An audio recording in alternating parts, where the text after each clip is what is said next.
YCP అధినేత జగన్ శవరాజకీయాలు చేస్తూ ప్రజల మధ్య విద్వేషాలు రెచ్చగొట్టే ప్రయత్నం చేస్తున్నారని మంత్రి సత్యకుమార్ యాదవ్ ధ్వజమెత్తారు. విజయవాడ కృష్ణలంక సాయికృష్ణ అదృశ్యం కేసును ప్రభుత్వం సీరియస్ గా తీసుకుందన్నారు. ఈ ఘటనలో నిర్లక్ష్యంగా వ్యవహరించిన సీఐ నాగరాజును సస్పెండ్ చేశామన్నారు. కమిటీ ఏర్పాటు చేసి పూర్తి స్థాయిలో విచారణ చేయిస్తున్నామన్నారు.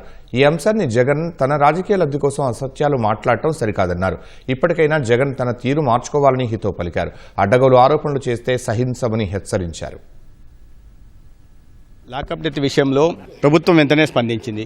గౌరవ ముఖ్యమంత్రి గారు, ఉప ముఖ్యమంత్రి గారు దాని మీద విచారణకు ఆదేశించడం జరిగింది. వాస్తవాలు తీసుకోవడానికి ఒక కమిటీని కూడా వేయడం జరిగింది. కానీ వాస్తవాలు బయటకు రావాల్సి జగన్మోహన్ రెడ్డి గారు దీన్ని రాజకీయం చేయాలని చేయడం, శవగ రాజకీయాలు చేయడం అనేది సరైన పద్ధతి కాదు. దీని ప్రభుత్వ వైఫల్యంగా వారు చూపించే ప్రయత్నం చేస్తున్నారు. వాస్తవాలు బయటకు వచ్చిన తర్వాత ఎవరిని ప్రొటెక్ట్ చేసే పరిస్థితి ఉండదు, ఎటువంటి రాజీ ఉండదు. శవ రాజకీయాలు లేదా సమాజంలో కులాల మధ్య విద్వేషాలు పెంచడం, ప్రాంతాల మధ్య వైషమ్యాలు పెంచి తద్వారా రాజకీయ లబ్ధి పొందాలనుకోవడం నిజంగా మూర్ఖత్వం అవుతుంది. జగన్మోహన్ రెడ్డి గారు ఇప్పుడైనా వాస్తవాలు తెలుసుకోవాలి, ఒకసారి ఆత్మపరిశీలన చేసుకుని తప్పుల్ని ఎత్తి చూపండి, కానీ అసత్య ప్రచారాలు చేయడం మానుకో.